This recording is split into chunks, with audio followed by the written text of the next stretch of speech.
welcome to Mike on Monday. This week we're going to be looking at potential transfers, transfer rumours and how those players will actually fit in and look in our team. But first, let's have a look at what happened at West Ham this week.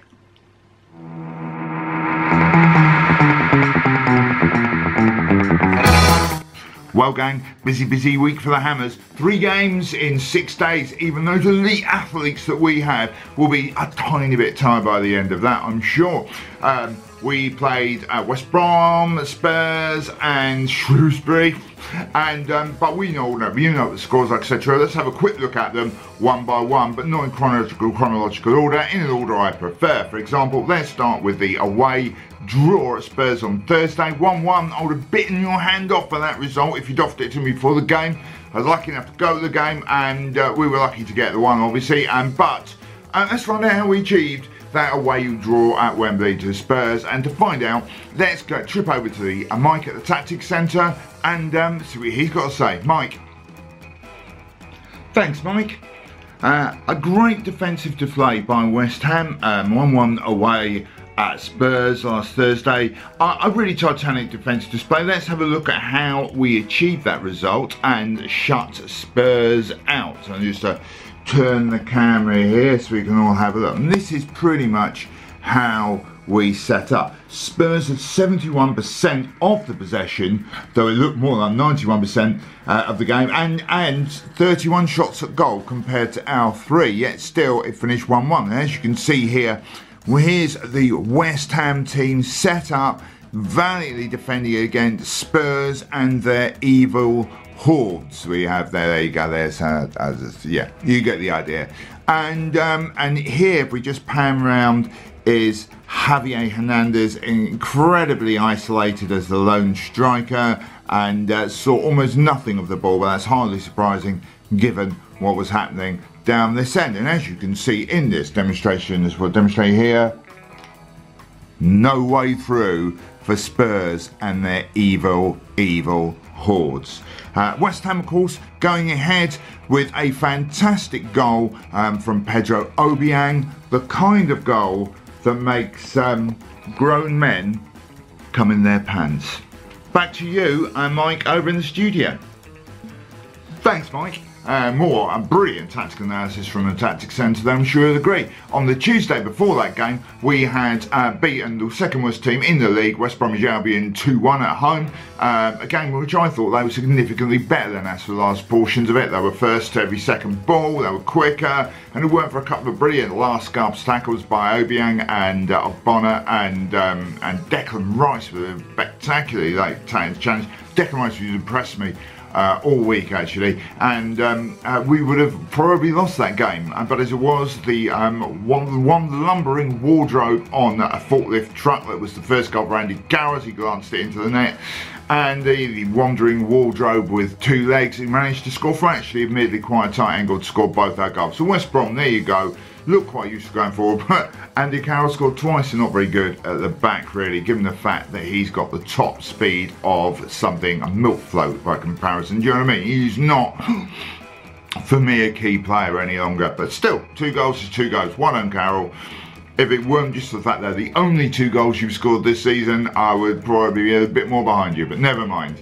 On Sunday, we all know what happened Sunday. We went to Shrewsbury Town in the FA Cup. Shrewsbury are in good form. They're in League One. They're second in League One. They've got a very good defence. That's how they're second. They don't score a lot of goals, but they hardly concede any. But let's face it, we were awful. We were really bad. And for any of you who watched it on TV, or were unfortunate as I did, or were unfortunate enough to go to the game, crikey, I'm so sorry for you. But and you were thinking to yourselves, well, that's an hour and a half of my life I won't get back. I've got bad news for you. Every hour is an hour of your life that you won't get back. Time is non-refundable, okay? Even if you have the receipt, only leads to the inevitability of death. So that's cheery, isn't it? Even not quite as cheery as the fact that there is now going to be a replay at our ground. I think probably Tuesday week, if I'm right, but don't quote me on it because I'm not quite sure. I don't think I've set the actual date and time, etc. But crikey, I'm really. Are you going? I will. I'm a West Ham fan. I go to every home game. Do you know what I mean? And some away, but I mean, I will go. But really, am I excited about it? Personally speaking, I would rather dip my testicles in a vat of car battery acid than sit through that live, but I haven't got any car battery acid lying around, so I'll be at the game. It does raise though, all of those fixtures and the previous ones have raised what is now glaringly obvious, and that is the fact that if we play a defensive game, sit back and absorb, this you do against like teams in the top six, Chelsea, Arsenal, Spurs, etc, etc. If we sit back and absorb pressure and try and counter-attack, we will more likely get a result. We'll get a point, and if we're really lucky, we'll get two, but we'll get all 3 points. And but I mean, when we play teams we should beat, like West Brom, Bournemouth, Watford, Shrewsbury, for goodness sake, we look absolutely clueless. We look like the Bilic team. And why is that? I mean, what do you think it is that causes that? And I think, really, it comes down to the fact that we haven't really got the players to play that way, and Moyes doesn't really know how to play that way. And we're in a bit of an identity crisis, you know, and that is the issue here, isn't it? It's a lack of again. I know I bang on about identity, but the team don't really look. If we're going to be a long ball team, we're going to play defensively and counter attack in a long ball way, and if we're going to cram the defence and do all that stuff, then do it. Don't, you know, just do that. I don't want to see that. Let me make that clear. I'm a West Ham fan. I expect us to play some football on the floor, but we're not going to. We haven't got the players to do that. So we've got a true choice: either do the long ball team and play that counter attacking style and try and be good at it, or buy some players.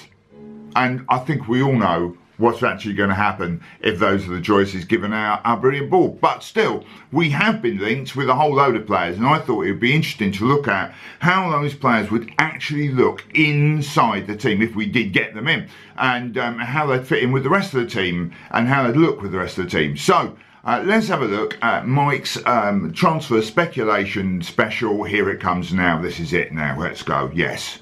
1, 2, 3. No. Well, we've been linked with quite a lot of players before the transfer window. Now the transfer window's actually started, it's all gone kind of quiet. Now that can mean two things. Either we're not going to do any business, I suspect that's the one that's going to happen, or the board are conducting themselves properly and actually just keeping stum until suddenly miraculously transfer appears, you know, like most clubs do. But don't hold your breath on that. So the players that we are most linked with are, let's start with this, John Joe Shelby. Now, John Joe Shelby splits opinion. He's a West Ham fan, which is a good thing, but ultimately we have an issue here because we already have Ayew and Ginge, and the board are apparently operating a one in, one out now on Baldies. Also, we've got the whole thing with the tattoo issue. Now, Lanzini, as we all know, is the most tattooed player in the team, or was, until Arnautovic came in and really smacked up the tattoo ratio. Shelby also looks quite evil, in my opinion. He's sort of like a bar-coded Hitler Youth person when he plays for Newcastle, and but he is going to throw another whole challenge in on the tattoo stake. So there we go. I'm not 100% sure, unless Ginge leaves or Ayew, we can bring in John Joe Shelby just on the baldness ratio. Then there's Joe Allen, the Welsh Pirlo, and boy is he desperate to be Pirlo. Joe Allen again brings in something really, really unique, I think, it's our midfield by having long hair. I mean, we are really lacking a long-haired player, and for me, he would be the optimum choice to bring in that position. He's no tattoos as well, so he should be able to get on really well with Lanzini. Another player we've been linked with an awful lot is Alfie Mawson of Swansea. Now, why we would need to buy a centre-back for a lot of money, I have no idea. Not only have we got like literally hundreds of, okay, we've got Bonner, Reed, Font, Ginge, and then we've got we just brought Reece Oxford back, and we've got Declan Rice, and we've just brought Reece Burke back. I mean, for goodness sake, how many defenders do we need? Though don't tempt Moyes, because I've got a feeling he would play all of them and not one player up front. Do you know what I mean? It's his favourite formation, in my opinion, is what? 8-1-1. That's when we get the optimum results for us anyway. But anyway, I can't see us buying Alfie Mawson, also because we also have Ginge, and he is Ginger. I mean, how many Gingers do you want in a team?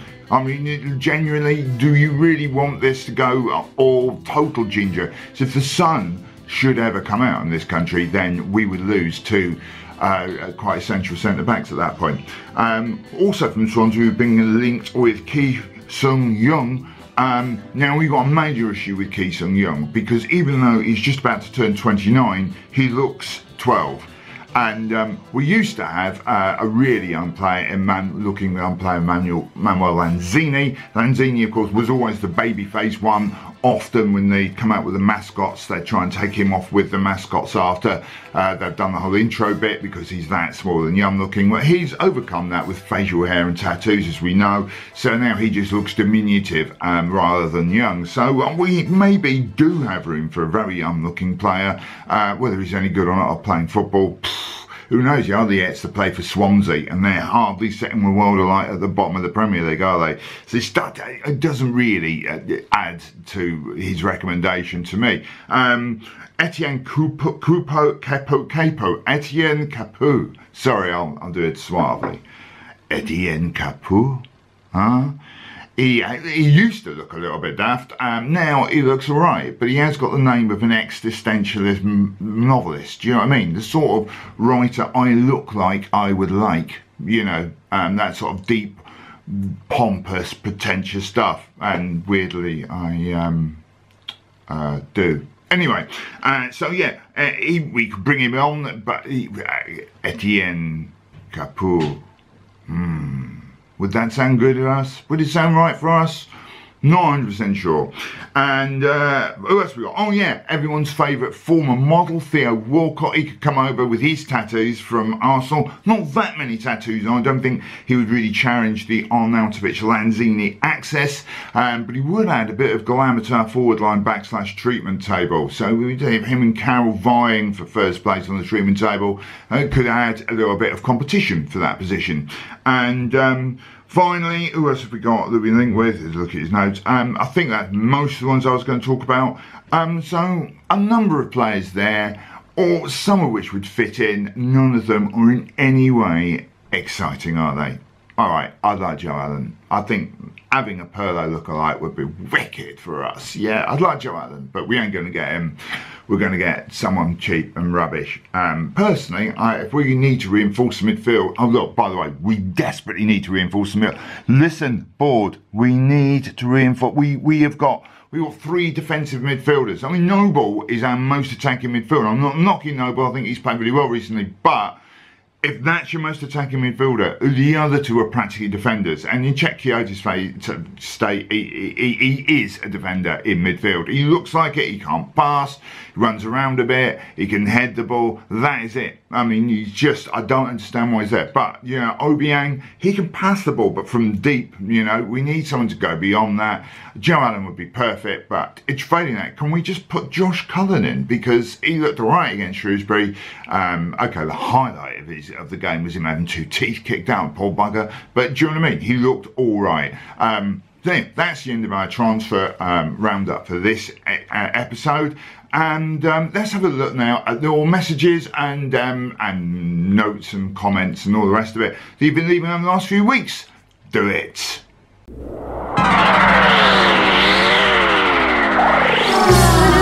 Once again, gang, many thanks for sending in messages or leaving comments. You can leave comments below this if you've got any questions you want to ask, or Twitter me, or send me a message via Twitter.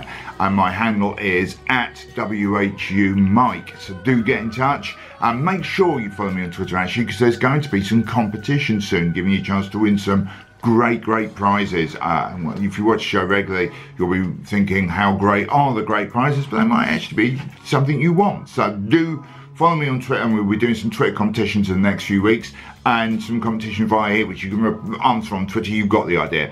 And brilliant. So thank you so much once again for do send questions in, because otherwise this bit would be like this. And no one wants that, do you know what I mean? So I haven't got anything to talk about if you don't send me questions in this section, the question bit. Good. So first question, Greg Brown. Why are fish? He's asked. Thanks, Greg. Greg Brown, why are fish? So, I mean, probably not the kind of question I want, but if we're going to talk about fish, why are fish? I don't know why fish are, but I know what fish are, and we have ridiculous names for fish in this country. I mean, for example, you're in Australia and you're in the sea, and everyone says, "Oh my God, there's a great white shark coming." You are terrified, yeah, especially if you're black, because it's a white shark. You know, it's going to be racist as well as great and a shark. But just the words great and shark together should scare the pants off you. If you're swimming in a river in Britain and someone says, "Oh look, there's a tench," you are not going to be worried about it. Do you know what I mean? But there you go. That's my thought on fish for today. I should have done some research and checked tench don't live in the sea, but if they do, imagine I said the sea. Okay, here we go. Next question is from Ryan. Ryan B. How could I forget you, Ryan B? And I'm not in any way saying that you're a lesser Ryan than Ryan A, or a greater Ryan than Ryan C. But Ryan B, lovely, thanks for the message. And he's asked, what has happened to Czech Kouyaté? Good question, Ryan. Well, I'm wondering whether Czech Kouyaté was any good to start with. I mean, as a midfielder, I actually quite like him as a defender, but as a midfielder, he wants to play midfield. Do you know what I mean? Like, you know, I used to play in goal when I played, unsurprisingly, I'm a great big lad and I'm rubbish at football. And occasionally I'd really want to play outfield, and I'd play a couple of games outfield and remember how rubbish I am at football, and then I'd go back in goal where I'd get picked. And Czech hasn't gone through that second phase of going, oh, I don't want to be in defence, I want to be in midfield, I want to be a glamour boy, and gone, oh, I forgot I'm shit. I'll go back in defence. He's never done that part of it. I wonder whether in his first couple of seasons here, he was in really poor sides, and then when Bilic around the midfield was really, really good with Payet and Lanzini and Noble, it made him look good because everybody else was good. And you get what I mean? And now he's in a team of defensive midfielders, and he's yet another one of them, and he's being asked to do more as a midfielder, like, you know, pass to people, pick up track runs, that sort of thing that midfielders are meant to do. He's been found out now. I don't know, it's just, or has he been kidnapped and by Spurs supporters and replaced with a lookalike? No, it's going to be the first options, isn't it? Thanks, Ryan, for that. And then we've got a great question here from Darren Hayes. Have I ever done any extreme sports? Well, thanks, Darren. Probably the most extreme sport I've done is go to an away game at White Hart Lane. No, I'm not adventurous. I'm never going to do bungee jumping. I mean, look at me. I'm probably more likely to read an in-depth analysis of the psychological impact of bungee jumping than actually do bungee jumping. That book, by the way, would probably be written by Etienne Coupé, and but you got the idea. I'm probably most. Look, I'm so unadventurous. I only use one side of the cheese grater. Do you know what I mean? You know, the one with the big holes. I'm not interested in the other sides. They're too radical for me. Apparently, one of the sides of the cheese grater, by the way, is for slicing cheese. Now, I don't know about you, but if I want sliced cheese, the last thing I'm going to reach for is the cheese grater, because that's used for grating. I don't reach for a knife. I'm old school. I'm a pretty retro kind of guy, as you can tell, and I'm going to go for the knife every time. No, is the answer to that, Darren. In short, Isla Isla. I'm stuck on Isla Isla dichotomy. What's the best practical joke you've ever played? And there's loads of those. I was down the pub with a friend. This is the most recent one. Just before Christmas with a mate of mine, just down my local. And he went to the loo and left his pint on the table. And I was like, this gives me an opportunity for hijinks. So what I did was I went round the pub with his pints, proposing toasts to things I know he doesn't like. And oh, it's brilliant, brilliant. And then he came back and took a sip of his pint and went, oh, this tastes weird, what have you done with it? And I was like, what I've done, right? I went round the pub proposing toast, yeah? And your drink as a proposed toast, and you just had a sip, yeah, to restaurant bills that has the service included. Whoa, knew he hated that. That taste of pre-grated Parmesan. You know, the stuff that comes in like a little packet and they open it up and it smells of vomit. He'd toasted to that. Oh, by the way, the only way is to eat Parmesan is to grate it yourself on the proper side of the grater. And finally, you have proposed a toast to David Sullivan, and he was physically sick then.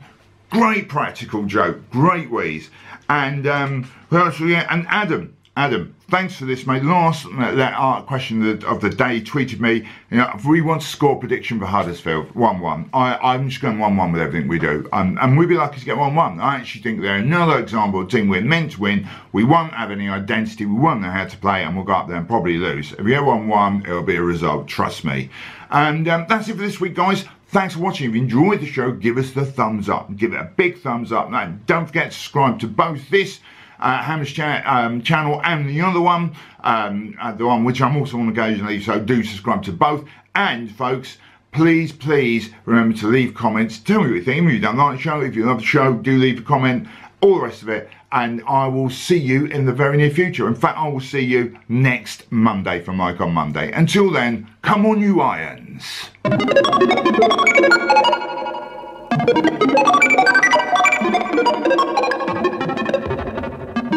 Ультразвуковой вибратор суперсоник. Фантастика.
Ультразвуковой вибратор суперсоник.